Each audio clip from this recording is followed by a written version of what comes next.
Assalamualaikum warahmatullahi wabarakatuh. Berikut kami buatkan tutorial dalam penggunaan aplikasi Identik PKH. Di sini kami ingatkan kembali bagi para petugas untuk menggunakan aplikasi yang terbaru,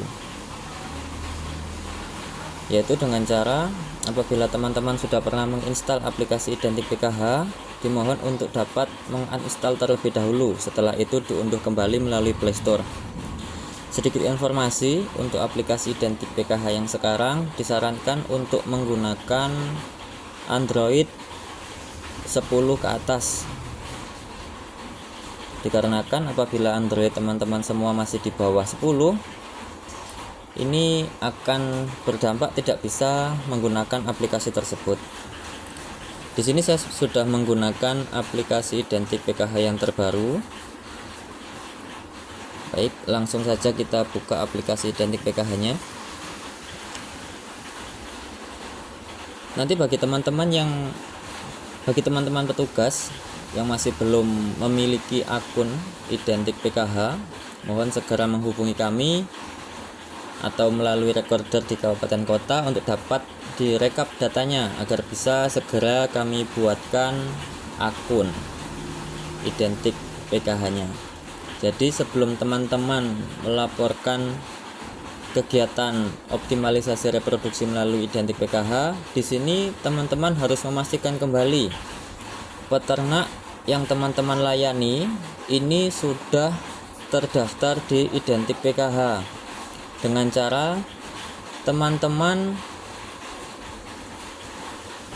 mencari pemilik ternak tersebut melalui icon pemilik, yaitu icon yang ada gambar Pak Tani. Ini langsung teman-teman klik saja.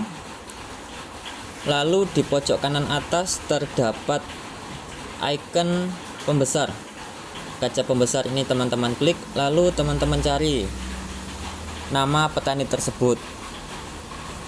Misalkan Selamat Pak Selamat, kita cari.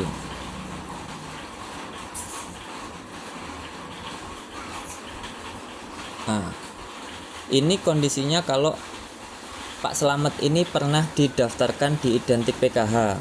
Akan tetapi apabila Pak Selamat ini belum pernah didaftarkan di Identik PKH, bagaimana?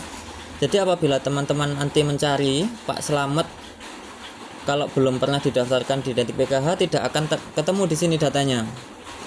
Caranya yaitu dengan teman-teman daftarkan ulang. Oke, saya keluar lagi. Cara pendaftaran ulangnya bagaimana? Teman-teman tinggal klik saja icon pemilik di sini, klik. Lalu teman-teman pilih icon di pojok kanan bawah yang berwarna hijau. Ada gambar orang terus ada gambar plusnya. Itu teman-teman klik. Nah, teman-teman akan diarahkan kepada dashboard yang seperti ini. Ini teman-teman diminta untuk mengisi data kelengkapan daripada petani yang teman-teman layani. Di sini diminta nik, nama lengkap, jenis kelamin, tanggal lahir, email, telepon, ID Isiknas, serta alamat yang lain. Ini mohon teman-teman lengkapi. Untuk ID Isiknas ini boleh diisi dengan simbol 000, atau misalkan teman-teman memiliki rekap data untuk ID Isiknas, monggo saja diisikan, akan tetapi ini tidak wajib untuk diisi. Lalu untuk tagging, yaitu lokasi, ini kalau bisa teman-teman menginputnya berdekatan dengan lokasi daripada pemilik ternak tersebut. Apabila di lokasi tersebut tidak memungkinkan jaringannya, bisa teman-teman laporkan di tempat yang memiliki akses internet, karena untuk penginputan ini diperlukan akses internet yang memadai. Setelah itu, apabila teman-teman sudah mendata seluruh data yang ada di dashboard ini, lalu teman-teman klik simpan. Apabila berhasil, nanti akan muncul pemberitahuan update data berhasil. Seperti itu. Itu langkah pertama teman-teman mendaftarkan pemilik ternak. langkah selanjutnya setelah pemilik ternak ini sudah teman-teman daftarkan, lalu teman-teman harus menginputkan data kandangnya. Jadi setelah pemilik sudah didata, setelah itu kita daftarkan data kandangnya. Mungkin nanti ada pertanyaan, Mas, ini kok saya mau laporan IB tapi data kandangnya belum ada. Itu berarti teman-teman masih belum mendata data kandangnya. Jadi ini runtutnya, nanti teman-teman sebelum laporan itu teman-teman harus memastikan terlebih dahulu pemilik ternak sudah terdata dan kandangnya juga sudah didaftarkan. Bagaimana cara mendaftarkan data kandangnya? Di sini di sebelah kanan atas ini ada icon kandang dengan gambar pagar. Ini teman-teman langsung klik. Seperti halnya mendaftarkan pemilik tadi, teman-teman tinggal mengklik icon plus di pojok kanan bawah. Ini teman-teman klik saja. Saran dari kami, untuk nama kandang ini sesuaikan namanya dengan nama pemilik agar teman-teman tidak bingung. Misalkan tadi yang kita contohkan pertama Pak Slamet. Ini teman-teman cari kata yang mungkin teman-teman gampang ingat. Misalkan kandang Pak Slamet atau Slamet Farm, terserah teman-teman. Lalu untuk kapasitasnya disesuaikan dengan kondisi yang ada di kandang. Komoditasnya apa, teman-teman bisa pilih. Di sini ada sapi potong, sapi perah, kerbau, kambing dan lain-lain. Setelah itu pemiliknya di sini. Nah, ini kenapa kita tadi di awal harus mendaftarkan pemilik terlebih dahulu? Karena untuk mendaftarkan kandang ini kita harus tahu pemiliknya terlebih dahulu. Jadi nanti di sini teman-teman tinggal pilih yang namanya Pak Slamet misalkan. Slamet. Nah, kalau misalkan teman-teman sudah mendaftarkan pemiliknya, data pemiliknya otomatis akan muncul di sini datanya Pak Slamet. Itu tinggal teman-teman klik saja. Setelah itu, kalau misalkan lokasi kandang dan lokasi pemiliknya itu sama, langsung dicentang saja ini sama dengan alamat pemilik. Nanti di sini kalau misalkan sudah diisi datanya, kalau teman-teman nggak mau ribet, langsung saja diklik centang sama. Habis itu teman-teman simpan di pojok kanan bawah yang berwarna kuning ini, tinggal diklik simpan. Nanti kalau misalkan datanya sudah berhasil, akan muncul notifikasi pembaharuan data telah berhasil, seperti itu. Nah, setelah pemilik dan kandang sudah didata, langkah selanjutnya sebelum kita bisa melakukan pelaporan baik itu PIB, PKB maupun kelahiran, teman-teman harus mendaftarkan ternaknya dengan cara men-scan RTAG yang belum pernah terpakai. Baik, akan kami contohkan cara pendaftaran untuk ternak baru. Dimana kalau teman-teman ini belum pernah mendaftarkan ternaknya atas nama Pak Slamet tadi, kalau misalkan teman-teman cari pun juga tidak akan ketemu. Jadi syarat yang pertama yaitu teman-teman harus mendaftarkan pemilik, setelah itu mendaftarkan kandangnya, setelah itu teman-teman mendata ternaknya. Jadi caranya langsung saja teman-teman scan RTAG yang belum pernah terpakai atau RTAG kosong dengan cara klik icon dengan logo barcode yang ada di pojok bawah tengah-tengah. Ini ada ikon berbentuk bulat dan logo barcode. Ini langsung teman-teman klik saja. Lalu pilih menu scan RTAG. Nah, di sini kebetulan sudah kami siapkan satu buah RTAG yang belum dipakai. Diposisikan. Nah, apabila berhasil terscan, akan muncul tampilan seperti berikut. Berikut tampilan RTAG yang telah kita scan tadi. Di sini teman-teman akan diminta untuk mengisikan data ternak yang dimiliki oleh Pak Slamet tadi. Misalkan di sini ID QR code-nya ini otomatis setelah teman-teman scan tadi akan langsung menyesuaikan dengan nomor RTAG-nya. Lalu ID Isignas ini bisa teman-teman kosongi. nggak usah diisi. Yang penting ada tanda bintang-bintang tiap kategori ini harus teman-teman isi. Kalau yang nggak ada bintangnya monggo saja dikosongi. Nama ternaknya misalkan kita buat Selamat Bali, misalkan ternak yang teman-teman lakukan pelayanan ini sapi Bali. Lalu pilih kategori ternaknya. Sapi Bali kan termasuk golongan sapi potong, kita pilih saja sapi potong. Lalu rumpunnya kita pilih rumpun Bali. Setelah itu, ini yang harus benar-benar teman-teman perhatikan. Jenis kelamin ternaknya. Apabila teman-teman pilih jantan dan terlanjur tersubmit, ini otomatis selamanya sapi ini akan berjenis kelamin jantan pada RTAG yang kita scan di awal tadi. Apabila ternaknya jantan, otomatis kita tidak bisa laporan untuk kegiatan optimalisasi reproduksi, ya kan. Jadi di sini teman-teman harus perhatikan betul-betul. Pilih jenis kelaminnya betina. Setelah itu disesuaikan tanggal lahirnya. Apabila teman-teman tidak mengetahui kapan sapi tersebut lahir, ya ini teman-teman kira-kira saja. Kira-kira jadi sapinya ini pas teman-teman daftarkan tidak terlalu muda atau terlalu tua. Di sini saya pilih di tahun 2022, kelahirannya di tanggal 25 Januari. Programnya pembibitan. Pemiliknya, nah, di sini karena tadi yang kita contohkan adalah Pak Slamet, jadi teman-teman harus memilih juga Pak Slamet. Nah, Mas, kalau misalkan Slametnya ini ada banyak bagaimana? Nah, ini teman-teman harus mempunyai catatan lagi.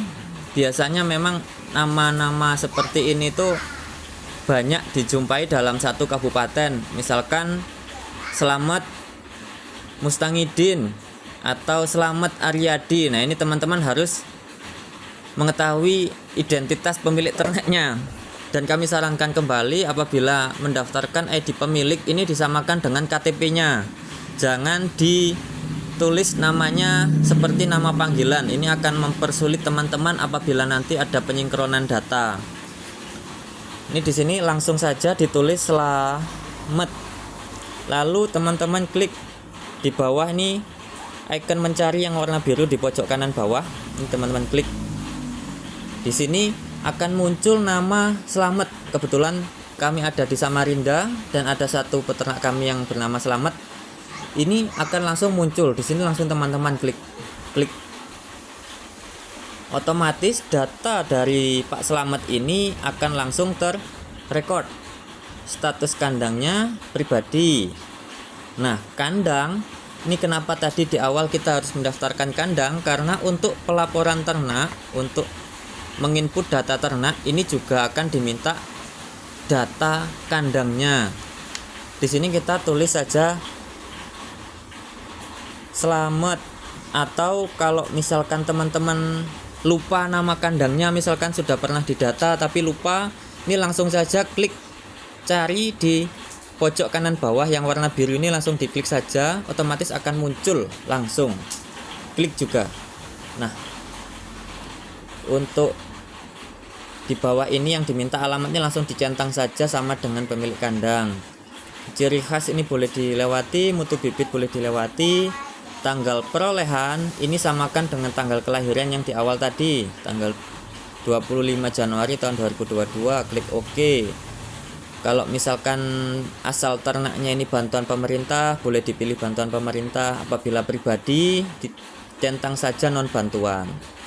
Setelah itu kita ditanya sudah vaksin apa belum, kita sudah klik saja sudah vaksin. Setelah itu tanggal vaksinnya sesuaikan saja. Kalau misalkan lupa datanya di mana, dicari tahun yang terdekat, misalkan tahun 2024, tanggalnya disamakan saja. Merek vaksinnya ini tinggal teman-teman pilih yang sesuai. Misalkan tidak tahu, monggo saja dipilih sesuai ininya. Misalkan Kavak, untuk kode batch ini tidak usah diisi, berat badan tidak usah diisi, panjang badan tidak usah diisi, tinggi badan tidak usah diisi. Setelah itu lalu teman-teman simpan. Ini karena sebagai akun contoh, di sini tidak akan saya simpan karena ini akan mempengaruhi data yang ada di Samarinda. Jadi untuk teman-teman yang baru melaporkan ternaknya, monggo cara ini diikuti. Lalu klik simpan. Sebagai contoh seperti ini, langsung klik simpan. Nanti akan muncul data ternak berhasil. Nah, seperti ini. Data ternak berhasil seperti ini. Sebagai contoh saja ini, nanti akan kami mutasikan datanya. Kalau sudah berhasil akan seperti ini datanya. Baik, setelah ternak tadi selesai kita daftarkan, lalu kita bisa menggunakan RTAG tersebut untuk melakukan pelaporan, baik itu IB, PKB maupun kelahiran. Bagaimana cara melaporkannya, Mas? Di sini ada menu perkawinan, Bapak Ibu. Ini ada kotak-kotak berjumlah 9. Ini ada menu yang bertuliskan perkawinan dengan simbol sepuit dan gambar sperma. Ini Bapak Ibu bisa langsung klik. Di sini ada menu inseminasi buatan, alami, transfer embrio, pemeriksaan kebuntingan, list perkawinan, list PKB. Di sini kita pilih inseminasi buatan. Kita klik saja tag. Di sini kita langsung akan diarahkan pada dua menu, scan RTAG dan input RTAG. Di sini tinggal Bapak Ibu pilih. Apabila Bapak Ibu punya RTAG-nya, tinggal di scan. Apabila tidak punya RTAG-nya, Bapak Ibu nanti bisa melihat di icon pemilik di sini. Misalkan tadi Pak Slamet, Pak Slamet tag. Kita cari saja di sini Slamet, langsung dicari. Kita ketemu, langsung klik saja Pak Slamet. Kita scroll ke bawah. Di sini ada pilihan lihat list ternak. Ini Bapak Ibu bisa klik. Nanti akan muncul nama-nama ternaknya di sini. Tinggal Bapak Ibu pilih tadi ternaknya yang Bapak Ibu IB yang mana. Disesuaikan saja. Ini datanya sudah bisa langsung dicek di sini. Kalau misalkan Bapak Ibu sudah punya catatannya, lebih mudah lagi. Kita kembali ke menu perkawinan. Kita klik saja inseminasi buatan. Karena di sini ternak yang kita data tadi masih ada RTAG-nya, jadi bisa kita scan. Kalau misalkan nggak bisa, tinggal di input RTAG-nya saja. Contohnya saya contohkan yang pakai input RTAG. Di sini dituliskan saja kode awalnya yaitu 64. Kalau AAA ini sudah langsung otomatis. Untuk kode yang belakangnya ini Bapak Ibu sesuaikan dengan data RTAG yang Bapak Ibu punya. Kalau misalkan nggak punya, tadi juga bisa dilihat di ID pemilik tadi. Lalu klik simpan. Apabila ternaknya sudah pernah didaftarkan, otomatis langsung akan muncul seperti ini. Kalau belum pernah didaftarkan, nanti akan muncul pemberitahuan bahwa ternak belum didata. Nah, di sini untuk tanggal IB, tanggal pelaksanaan inseminasi buatan ini bisa dimundurkan Bapak Ibu. Jadi jangan khawatir, Mas gimana kalau saya IB-nya sudah sebulan yang lalu. Di sini bisa kita mundurkan dengan cara kita atur tanggalnya. Misalkan sekarang tanggal 25. Kok saya kemarin IB-nya itu di tanggal 2. Tinggal Bapak Ibu pilih nih tanggal 2, diklik tes. Langsung dipilih OK. Nah, otomatis langsung tanggalnya akan berganti menjadi tanggal 2. Nah, apabila Bapak Ibu tidak mengubah tanggalnya, otomatis akan sesuai dengan tanggal Bapak Ibu melakukan pencatatan ini. Lalu kita diminta untuk memilih kode batch. Ini yang kemarin banyak dipertanyakan oleh teman-teman petugas. Kode batchnya belum ke data, Mas. Baik. Jadi di sini Bapak Ibu bisa langsung mencari melalui ID pejantannya.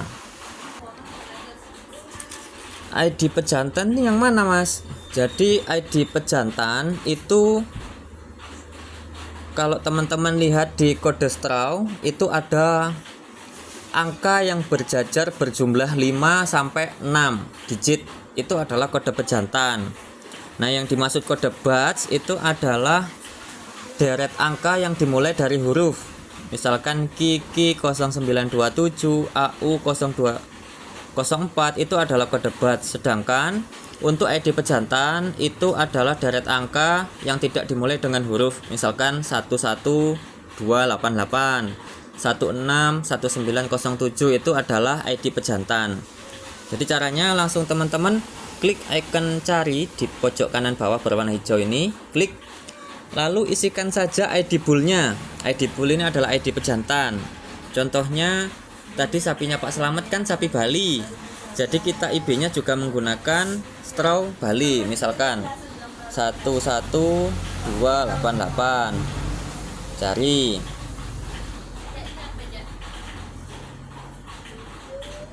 Baik, di sini kita muncul beberapa pilihan dari sapi dengan ID pejantan 11288. Di sini sesuaikan saja Bapak Ibu kode batch-nya. Apabila straw Bapak Ibu tadi kode batch-nya tidak ditemukan, jadi pilihlah salah satu yang ada di sini. Dan apabila kode batch-nya kok ada, monggo saja dipilih yang sesuai dengan yang ada di identitas semen bekunya. Misalkan kita pilih salah satu di sini yang paling atas saja. Kita pilih VV0104, kita klik saja. Kita sentuh saja. Nanti akan langsung muncul seperti ini Bapak Ibu. Kalau misalkan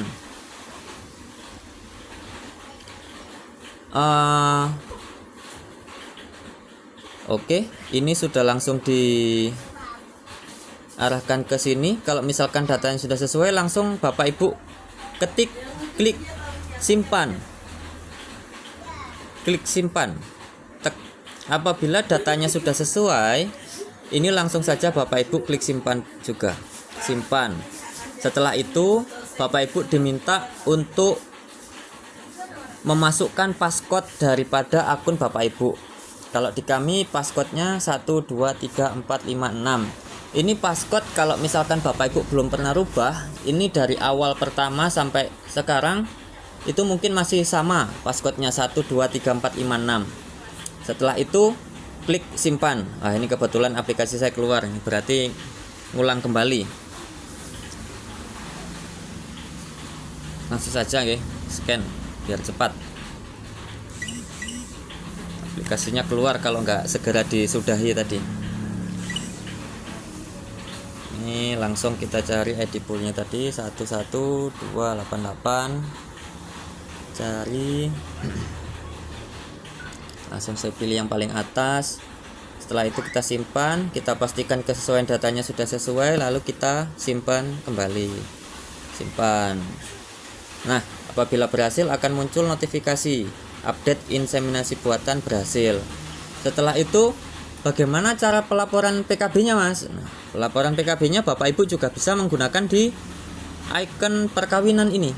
Nanti akan muncul pilihan pemeriksaan kebuntingan. Di sini Bapak Ibu langsung klik saja. Setelah itu bisa scan maupun eartag seperti yang kita contohkan di awal tadi waktu ingin melaporkan inseminasi buatan. Misalkan kita scan eartag, langsung saja di scan. Oke.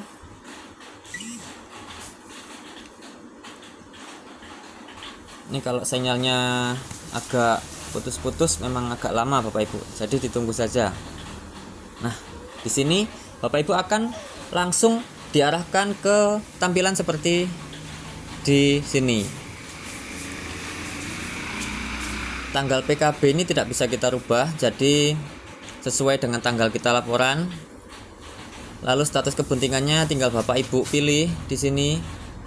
Bunting tidak buntingnya, misalkan laporannya bunting, ya diklik saja bunting. Habis itu usianya berapa bulan, metode perkawinannya. Kalau misalkan sudah pernah dilakukan inseminasi buatan, langsung aja klik buatan ini, tag.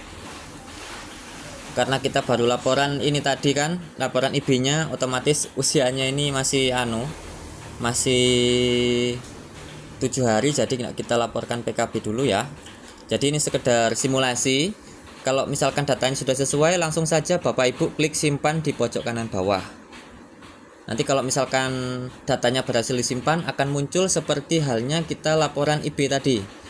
data update pemeriksaan kebuntingan berhasil, seperti itu. Itu untuk pelaporan PKB. Selanjutnya pelaporan kelahiran bagaimana?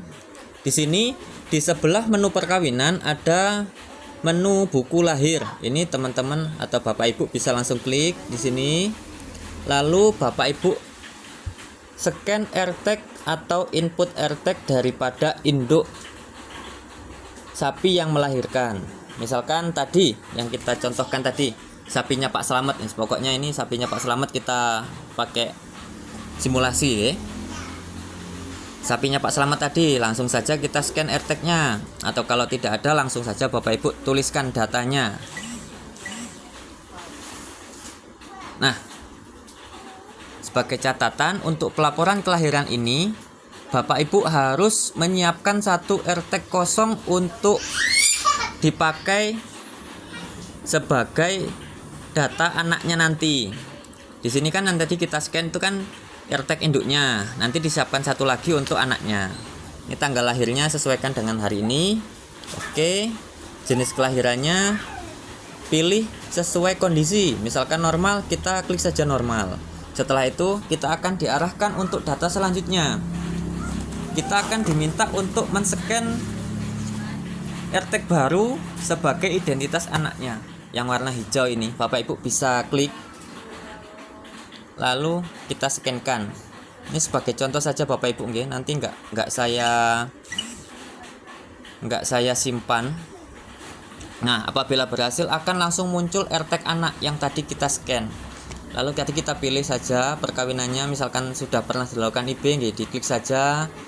Kalau misalkan nanti nggak ada laporan IB, otomatis akan langsung jadi kawin alam. Jenis kelaminnya apa, lalu keadaan waktu dilahirkannya bagaimana, pemiliknya siapa. Ini kan pemiliknya tadi Pak Slamet. Langsung kita pilih Slamet, kita cari. Nah, kita klik lagi, status kandangnya milik pribadi. Nanti akan diminta data kandangnya. Nah, ini kandangnya. Kalau misalkan teman-teman lupa, langsung saja klik pencarian di bawah, klik cari, langsung muncul Slamet Jaya Lempake. Pokoknya teman-teman yang wajib diisi itu adalah kolom-kolom yang ada tanda bintangnya. Apabila tidak ada tanda bintangnya, monggo saja dilewati, nggak apa-apa. Misalkan jantan ini. Lalu kategori ternaknya sapi potong, rumputnya Bali misalkan. Ini gak muncul, ini nebak. Ntar biasanya nggak ada di atasnya nih, rumpun. Ngebak sini teman-teman, nanti disesuaikan saja. Lalu setelah datanya sudah tersinkron semua, lalu teman-teman klik simpan. Di sini nggak saya simpan ya Bapak Ibu, ini sekedar simulasi saja, nanti langsung simpan.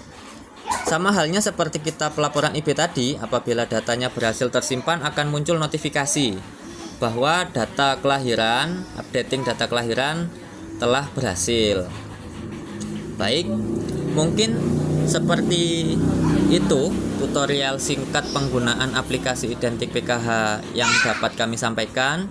Yang jelas, yang perlu kita garis bawahi apabila kita ingin menggunakan aplikasi Identik PKH ini untuk pelaporan kita, yang pertama yang harus kita pastikan kita data pemiliknya terlebih dahulu, setelah itu kita data kandangnya, setelah itu kita data ternaknya.